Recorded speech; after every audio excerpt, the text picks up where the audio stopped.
Hello everyone, welcome to W script tech. Myself Deep और हम लोग पढ़ रहे हैं सी प्रोग्रामिंग। फ्रेंड्स, आज की इस वीडियो में हम लोग फंक्शन के एक और कॉन्सेप्ट की बात करेंगे। अभी तक हमने ये देखा है दोस्तों, एक फंक्शन दूसरे फंक्शन को किस तरह से वैल्यू पास करता है। जैसे मान लो मैं एक फंक्शन हूँ और मैंने एक फंक्शन को वैल्यू पास कर दी, तो ये तो कहलाता है पास करना। अब वो जो फंक्शन होगा जिसको वैल्यू मैंने दी है वो कुछ काम करेगा और वो मुझे वापस कुछ लौटाता है। इस कंसेप्ट पे हम लोग काम करते हैं, ठीक है। तो वो जब वापस लौटाएगा उसको हम लोग बोलते हैं रिटर्न करना। क्या बोलता है? रिटर्न करना। जैसे एक फंक्शन में मैंने हेलो को भेजा, हेलो ने मुझे वापस भेजा तो रिटर्न हो गया, और जब मैं हेलो को भेजता हूँ वो पास हो गया। तो अभी तक हमने सिर्फ पास करना सीखा है, वापस मंगवाना नहीं सीखा। आज हम लोग मंगवाना सीखते हैं, उसको हम लोग कहेंगे रिटर्न। ठीक है, तो फंक्शन कैसे रिटर्न करते हैं ये बहुत ही काम के हैं और बहुत ही अच्छा कॉन्सेप्ट है। इससे बड़ी प्रॉब्लम में तो ये हम ऑलमोस्ट लगता ही लगता है। मतलब अगर आप कोई एक ढंग का प्रोग्राम लिख रहे हैं, ठीक है, चाहे वो कंपटीशन में लिखे हैं, चाहे वो अपनी कंपनी में लिखे हैं, तो रिटर्न का सबसे ही ज़्यादा इंपॉर्टेंस हमारे पास में होती है। ठीक है, तो अब देखते हैं कि फंक्शन रिटर्न कैसे करता है। तो इसके लिए ज़रूरी है कि भाई अपने पास में एटलीस्ट 2 फंक्शन तो हो। एक तो मेन तो होगा ही होगा, इंटीजर मेन, ठीक है, और यहाँ पर हम लोग ले लेते हैं वॉइड हेलो। तो दोस्तों अब हम लोग पैरामीटर की बात नहीं करेंगे, ठीक है। सिंप्लिसिटी के लिए हम लोग पैरामीटर की बात नहीं करेंगे। हम लोग कर सकते हैं कि भाई यहाँ से पैरामीटर भेजा, वो हमने सब सीख लिया। तो ऐसा कोई रूल नहीं है कि अगर यहाँ से मैंने कुछ पैरामीटर भेजा तो वापस मंगवाए, ऐसा कोई रूल नहीं है। हम खाली भेज सकते हैं और कुछ ना मंगवाए तो भी चलेगा। और ये भी पॉसिबल है कि हमने कुछ नहीं भेजा फिर भी हमने रिटर्न करवा लिया, ये भी पॉसिबल है। और ये भी हो सकता है कि हमने कुछ भेजा और रिटर्न करवा लिया, ये भी पॉसिबल हो सकता है। तो प्रोग्राम को ईजी समझने के लिए, कॉन्सेप्ट को अच्छे से समझने के लिए हम लोग पैरामीटर वाला तो पूरा कर चुके हैं। आज हम लोग फोकस करेंगे कि यहाँ से वैल्यू कैसे मंगवाई जाए, ठीक है।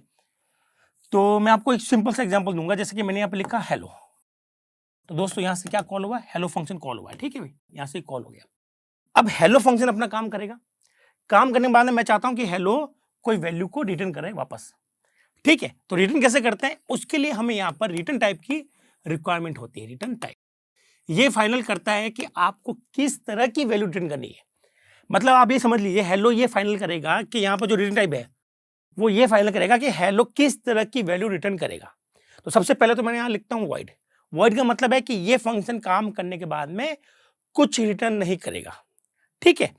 और अगर मैं लिखता हूँ इंट, क्या लिखता हूँ दोस्तों? इंट।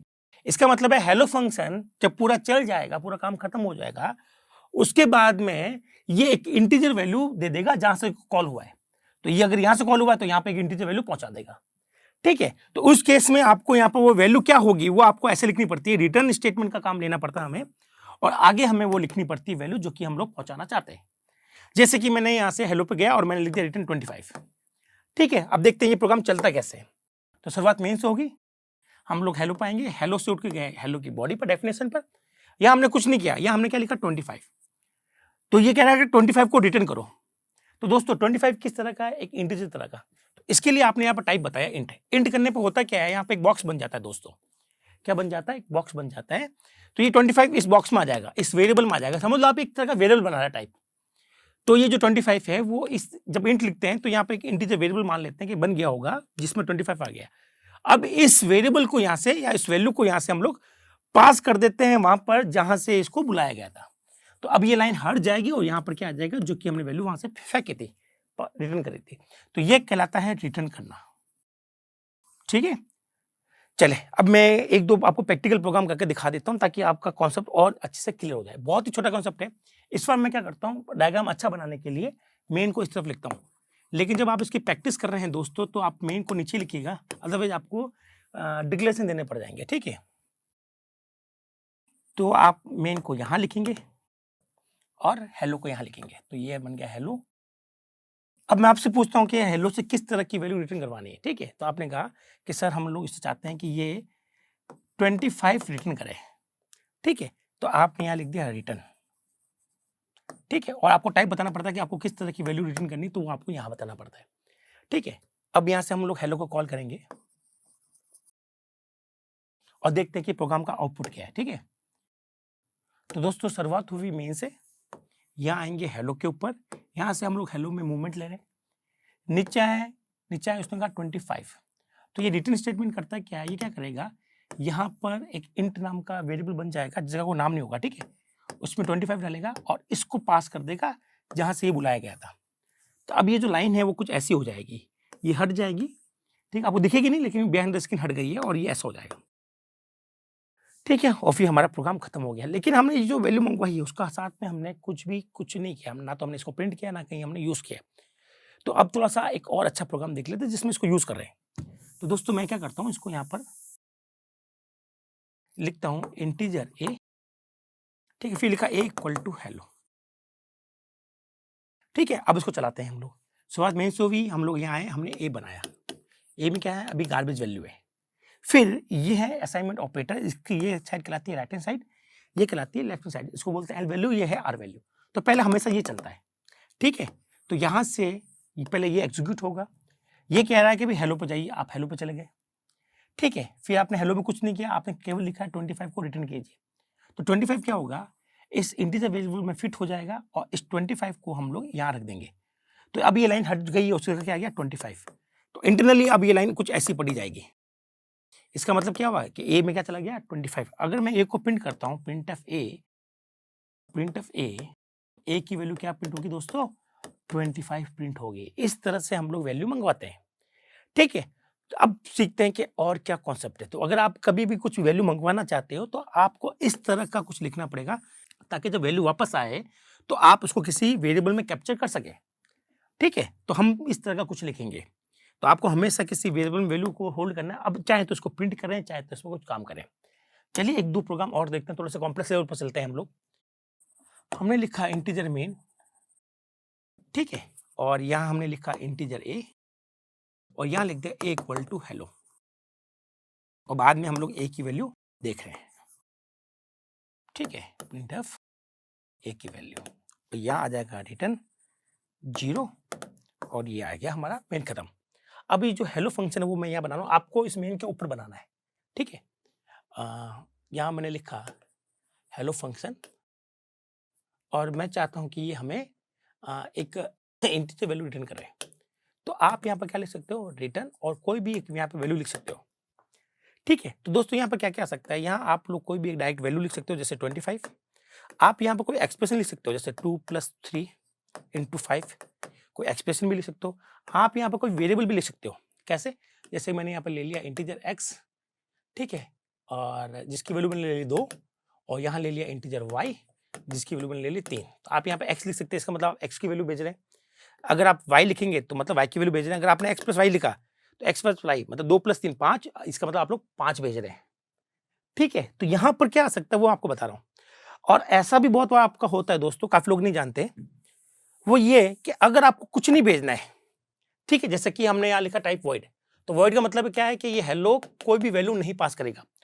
उस केस में आप खाली रिटर्न लिख सकते हैं, उसके आगे कुछ लिखने की जरूरत नहीं है। ये वाला जो आर्किटेक्चर है, ये आप लोग लेटेस्ट जो कंपाइलर अभी अवेलेबल है उसमें आप यूज कर सकते हैं, जिसमें ये कहा जाता है कि रिटर्न को लिखना चाहिए फंक्शन के अंदर। ये अच्छी बात है।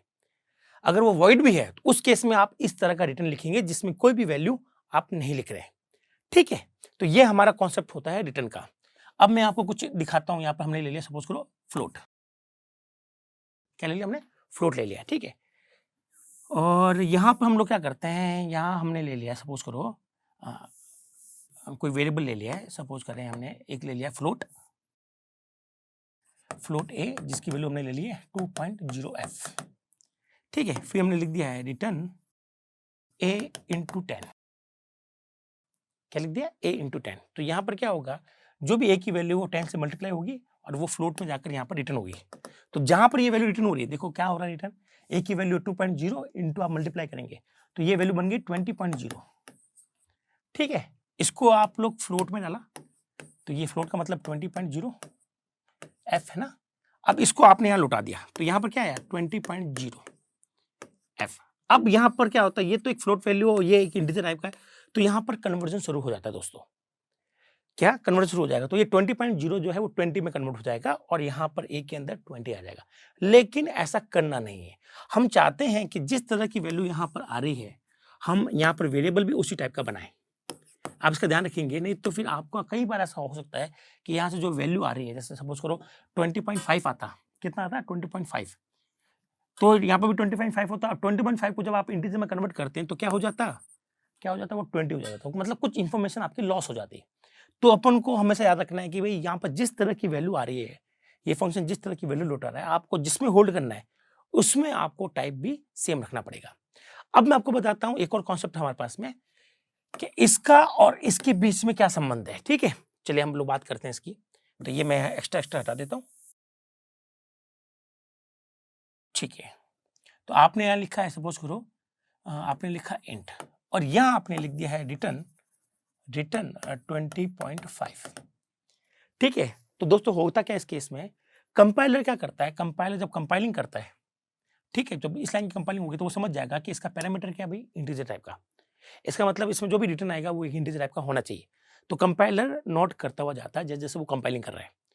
तो कंपाइलर देखा भाई ये इंटीजर है, जब वो नीचे आया तो यहाँ पर आके वो शॉक हो गया, अरे यार मुझे तो इंटीजर लग रहा था, ऊपर इंटीजर लिखा हुआ है तो यहाँ से इंटीजर वैल्यू आनी चाहिए थी और आपने क्या लिख दी, एक डबल वैल्यू लिख दी। तो वो क्या करेगा, इसको कन्वर्ट कर देगा खुद ब खुद। वो यहाँ पर इसको कर देगा कि भैया ये जो वैल्यू है वो क्या कन्वर्ट होनी चाहिए, वो होनी चाहिए आपकी इंटीजर। तो वो उसको क्या बना देगा 20। ठीक है, फिर ये जो 20 है जब रन होगा प्रोग्राम तो ये जो 20 है वो इस इंट में जाएगा और इस इंट को हम लोग यहां पर रख देंगे जहां से हमने इसको कॉल किया है,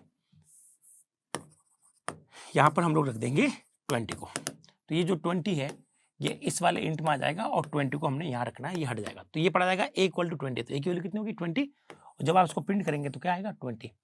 इसका मतलब है अगर इन दोनों के टाइप सेम नहीं होते, इन दोनों के टाइप सेम नहीं होते तो उस समय टाइप कन्वर्जन यहां पर भी हो सकता है और टाइप कन्वर्जन यहां पर भी हो सकता है कि यहां पर जिस तरह की वैल्यू आ रही है अगर उस तरह का वेरिएबल नहीं है तो अगेन टाइप कन्वर्जन होगा।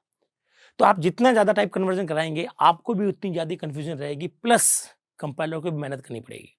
तो ऐसे मत कीजिए, आप टाइप कन्वर्जन जितना कम हो इतना यूज कीजिए ताकि प्रोग्राम की अंडरस्टैंडेबिलिटी आपको भी समझ में आए प्लस कंपाइलर को भी काम ईजी हो जाए। ठीक है, यहां तक तो आपको क्लियर हो गया। चलिए एक और कॉन्सेप्ट हम लोग सीखते हैं, वो ये कॉन्सेप्ट है कि जो रिटर्न होता है this is the last statement. Function का लास्ट स्टेटमेंट रिटर्न होना चाहिए। कहने का मतलब क्या है, सपोज करो हमने बनाया इंटीजर मेन, ठीक है, और यहां से हमने हेलो को कॉल किया या फिर यहां पर हमने एक वेरिएबल बना लेते हैं इंटीजर ए, ठीक है, और हमने लिखा ए इक्वल टू हेलो और या हमने लिख दिया प्रिंट ऑफ ए की वैल्यू को हमने प्रिंट करवा दिया, ठीक है, और यहां लिख दिया रिटर्न 0। ठीक, यहां बनाएंगे हम लोग हेलो नाम का फंक्शन हेलो और हमने इसको दे दिया टाइप इंट, ठीक है, और यहां हमने काम कर लिया। तो आपने यहां पर लिखा, सपोज करो आपने यहां लिख दिया रिटर्न, आपने लिखा इंटीजर ए इक्वल टू 5 और आपने इंटीजर रिटर्न ए कर दिया और आपने इसके नीचे लिखा प्रिंट एफ ए की वैल्यू, ठीक है, थोड़ा साफ साफ लिख देता हूं मैं, ये ए की वैल्यू प्रिंट कर रहे हैं। तो दोस्तों जैसे आप इसको कंपाइल करेंगे तो आपके पास में, अब देखो होता कैसे है, कंपाइलर समझ रहा है कि काम कैसे होगा, शुरुआत मेन से होगी, ठीक है, अभी आपको समझ में आ जाएगा कि हम लोग क्या पकड़ रहे हैं।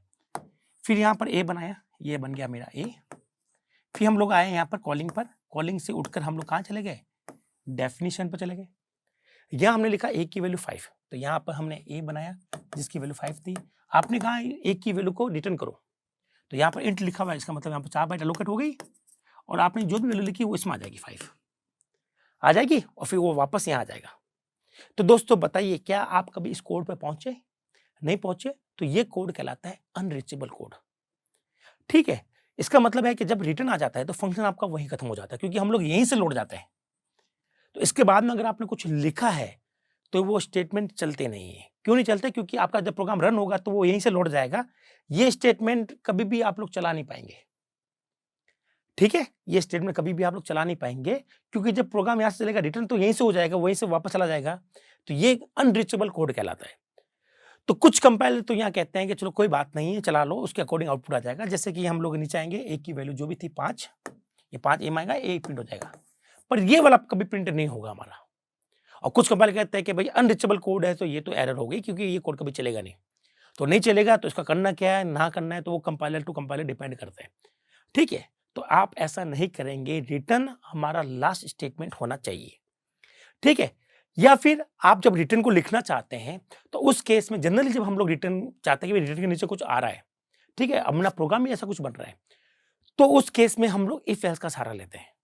जैसे कि मैं आपको समझाता हूं ऐसे, तो आप अगर चाहते हैं कि नहीं सर मेरे प्रोग्राम के अकॉर्डिंग कुछ नीचे लिखना पड़ रहा है मुझे, तो उस केस में हम लोग क्या करेंगे, तो आप कुछ केस में कुछ मत कीजिए दोस्तों, आप यहाँ पर इफ लिख दीजिएगा, if A is greater than 5, ठीक है। जैसे कि मैं यहाँ पे स्कैनफ ले लेता हूँ, ठीक है, ये ए की वैल्यू मैंने छोड़ दी यहाँ से और ये वैल्यू मैंने यूजर से पूछ लेता हूँ, scanf % d and A, users में वैल्यू डालेगा। फिर हम लोग देखेंगे if A is less than 5, तब तो हमें रिटर्न क्या करना है, रिटर्न हमें करना है, सपोज करो हमें रिटर्न करना है ए की वैल्यू, और अगर नहीं है तो हमें प्रिंट करना है ए की वैल्यू। तो दोस्तों ऐसा नहीं है कि यहाँ पर ये नीचे वाली लाइन चलेगी नहीं, वो आप इसका बिहेवियर देखेंगे कि या तो ये चलेगा या तो ये चलेगा। जब ये लाइन चलेगी तो प्रोग्राम आपका यहीं खत्म हो जाएगा फंक्शन, अगर ये नहीं चलेगी तो ये चलेगी। तो एक बार इसका भी देख लेते हैं कि इसमें काम कैसे हो रहा है। तो जनरली जो प्रोग्राम हम लोग लिखते हैं दोस्तों वो कुछ इस तरह से लिखते हैं, और यहाँ मैंने लिखा ए इक्वल टू, यहाँ लिख दिया हेलो। अब चालू करते हैं प्रोग्राम को, ठीक है, आपको समझ में आ जाएगा। शुरुआत मेन से हुई, नीचे आए, हमने ए बनाया, ये हमारा ए, ठीक है। फिर हम आए इस वाले कॉलिंग पर, कॉलिंग से उठ के गए हम लोग डेफिनेशन पर, डेफिनेशन में इंट नाम का एक वेरिएबल बना लिया हमने, सपोज करो ऐसा, ठीक है। तो हमने ए नाम का कोई मतलब इंट एक वेरिएबल बना दिया। फिर हमने यहाँ पे एक ए बनाया, ये रहा ए, ये अलग ए बनेगा, ठीक है। फिर आपने यूजर से एक वैल्यू पूछी, सपोज करो यूजर ने वैल्यू डाली है 3, ठीक है। फिर वो नीचे इफ में आएगा, वो चेक करेगा 3 is less than 5, true, true है तो रिटर्न, मतलब आप लोग सीधा यहीं से लौट जाओगे और यहां पर आप क्या रिटर्न कर दोगे, ए की जो भी वैल्यू, ए की वैल्यू कितनी 3, तो यहाँ 3 डाला और उसको यहाँ पहुंचा दिया, तो ये पढ़ा जाएगा ए इक्वल टू 3, और उस केस में यहाँ पर क्या प्रिंट होगा, 3 प्रिंट होगा, ठीक है दोस्तों। अब चलते हैं, देखते हैं अगर आपने यहाँ पर 13 डाला होता, यहाँ पर ए बनाया, इसके नाम से वैल्यू ली 13, तो ये चेक करता 13 इज लेस देन 5, ट्रू या फॉल्स, आपके तरफ आंसर फॉल्स है।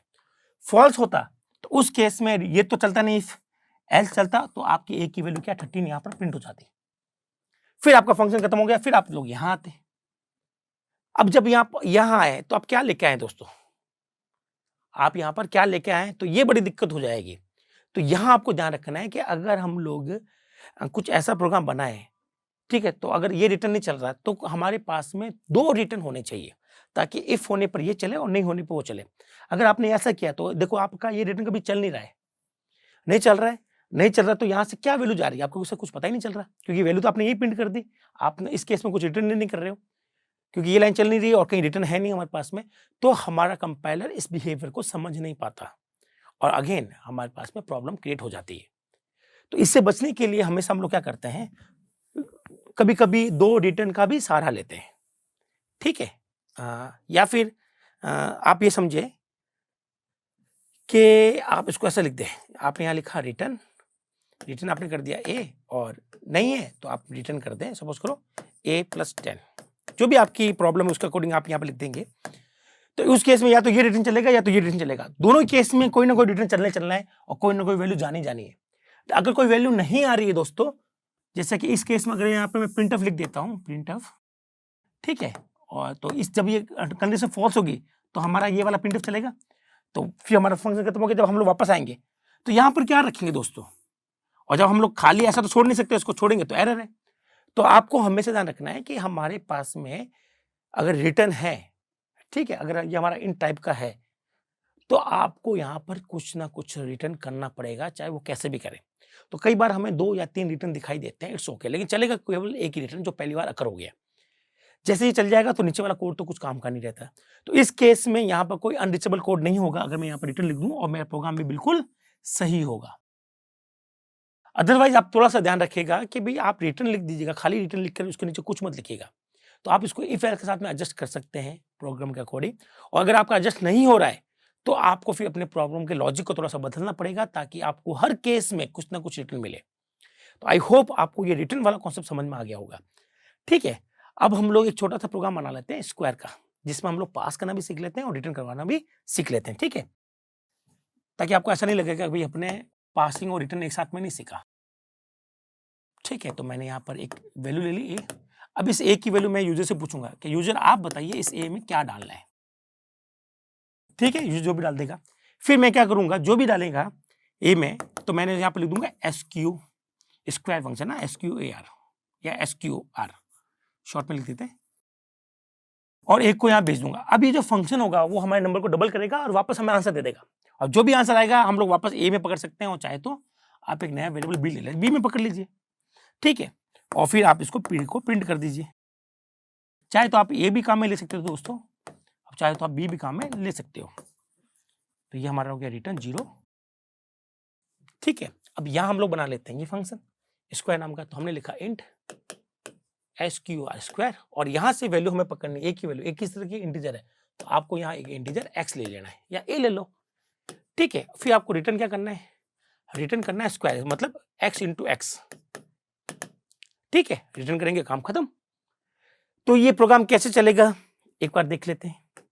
शुरुआत मेन से होगी, यहाँ पर a बनाया मैंने, b बनाया, यहाँ पर हमने a की वैल्यू मांग ली, a की वैल्यू सपोज करो यूजर ने मांगी 5, तो 5 कहाँ आ जाएगा, a में आ गया।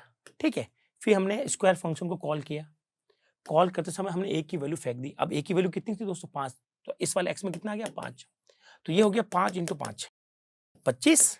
अब ये जो आंसर 25 है वो जाएगा इस वाले इंट में 25।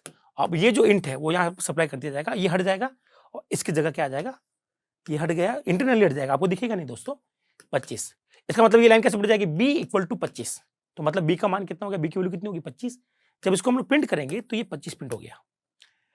ठीक है, तो रिटर्न किसको हो रहा है, जिसने इसको कॉल किया, जहां से कॉल किया उसको हम लोग रिटर्न कर रहे हैं। आई होप आपको समझ में आया होगा कि वैल्यू किससे भेजी और कैसे रिटर्न कर रहे हैं। यहाँ आपका लॉजिक कुछ भी आप लगाइए वो आपकी प्रॉब्लम के अकॉर्डिंग डिपेंड करेगा। चलिए, अब हम लोग जो बात करने वाले हैं थोड़ा सा ध्यान से सुनिएगा। अगेन हम बड़ी जो कहते हैं ना, बड़ा इंपॉर्टेंट क्वेश्चन है, बड़े इंपॉर्टेंट टॉपिक आ गया है। वो टॉपिक ही है दोस्तों, छोटा सा प्रोग्राम है, थोड़ा सा ध्यान से देखिएगा। इंटीजर मेन, और हालांकि मैं आपको पढ़ा चुका हूं, फिर भी आप देख लीजिए। तो आपने यहाँ लिखा है इंटीजर ए, और यहाँ ए इक्वल टू लिख दिया हेलो, और आपने लिख दिया रिटर्न 0। यहां से आप किसको कॉल करेंगे, आप कॉल करेंगे यहाँ पर हेलो को। ठीक है, और वापस कोई भी एक वैल्यू मंगवा लीजिए, सैंपल के लिए वैल्यू मैंने 10 मंगवा ली है। तो मैं आपसे पूछता हूं कि भाई हेलो ये 10 किसको रिटर्न करेगा, तो आपके पास जहां से कॉल हुआ है उसको रिटर्न करेगा ये।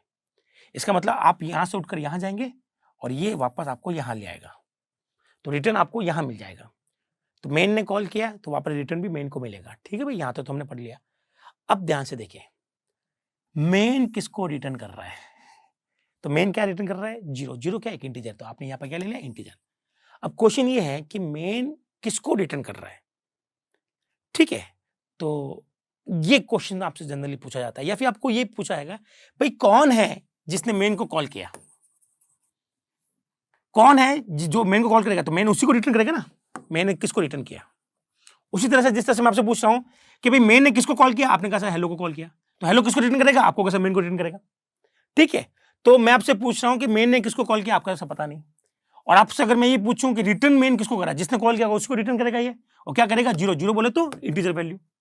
ठीक है, तो ये किसको रिटर्न कर रहा है, तो अगर आपने प्रीवियस वीडियो देखे तो आपको इसका आंसर मैंने बताया था। मेन हमेशा चलता है, क्यों चलता है, क्योंकि हमारे पास में ओएस जो है ऑपरेटिंग सिस्टम। ठीक है, तो ऑपरेटिंग सिस्टम और मेन को इस तरह से बनाया गया दोस्तों कि जैसे ही हमारा प्रोग्राम एग्जीक्यूट होगा, ओएस एग्जीक्यूट करता है हमारे प्रोग्राम को, तो ऑपरेटिंग सिस्टम में सब कुछ चलाता है, चाहे वो हमारा म्यूजिक प्लेयर हो, चाहे वो सी का प्रोग्राम हो। तो ऑपरेटिंग सिस्टम इस तरह से काम करता है कि भाई जैसे ही वो सी के प्रोग्राम को चलाएगा तो सबसे पहले वो मेन को चलाएगा। ठीक है, तो आप ये समझ लें कि ओएस ने कॉल किया है मेन को, फिर मेन ने कॉल किया है हेलो को, हेलो देगा मेन को रिटर्न, और अब ये जो रिटर्न हो जाएगा ओएस के पास। ठीक है, अब क्वेश्चन आता है कि जो ओएस का जो रिटर्न है सर, ओएस को जो 0 मिला उसका ओएस क्या करेगा। तो दोस्तों हाल फिलहाल तो कुछ नहीं कर रहा। हाँ, अगर हम लोग बात करते हैं सिस्टम प्रोग्रामिंग की, सिस्टम प्रोग्रामिंग क्या होती है दोस्तों, ऐसी प्रोग्रामिंग जिसमें हमारा प्रोग्राम सिस्टम से बात कर रहा है, मतलब ओएस से बात कर रहा है, ताकि मैं किसी तरह का हार्डवेयर कंट्रोल कर सकूं या मैं किसी तरह से ओएस के प्रोग्राम को कंट्रोल कर सकूं। ठीक है, तो ऐसे प्रोग्राम क्या होता है, ओएस से इंटरेक्ट करते रहते हैं। ठीक है, तो उस केस में हमारे लिए जरूरी है कि हम लोग ओएस को बताएं कि भी हमने जो काम किया है वो प्रॉपरली फिनिश हुआ है, सक्सेसफुली फिनिश हुआ है, या अब नॉर्मली फिनिश हुआ है। ठीक है, ये हम लोग बताना चाहते हैं। तो हम लोग क्या करते हैं, यहां से हम लोग भेजते हैं 0। जब 0 रिटर्न होता है किसको, ओएस को, तो ओएस समझ जाता है कि ये जो फंक्शन फिनिश हुआ है ये एक प्रॉपर रीजन से फिनिश हुआ है। ठीक है, और अगर मान लो आपने यहां से भेजा 100 या फिर -10,000 या प्लस कर 10,000, तो उस केस में यहां पर जो रिटर्न होगा वो एक, अगर कोई भी एक नंबर करना चाहे पॉजिटिव नेगेटिव हो, आप पॉजिटिव या नेगेटिव कोई भी नंबर रिटर्न करें, उस केस में वो कन्वर्ट हो जाता है 1 में। और जब 1 मिलता है ओस को, जैसे मैंने यहाँ पर क्या सपोज करो 10, तो इसको ओस को 10 नहीं मिलेगा, ओस क्या करेगा, इसको पहले तो 10 को कन्वर्ट किया जाएगा 1 में, क्योंकि all positive negative number convert into 1। अब ओस को मिलेगा 1 इस केस में, तो जब 1 मिलता है तो उसका सेंस ये होता है कि ओस को ये पता रहता है कि भाई ये जो प्रोग्राम है खत्म तो हुआ है, लेकिन अब नॉर्मली खत्म हुआ है।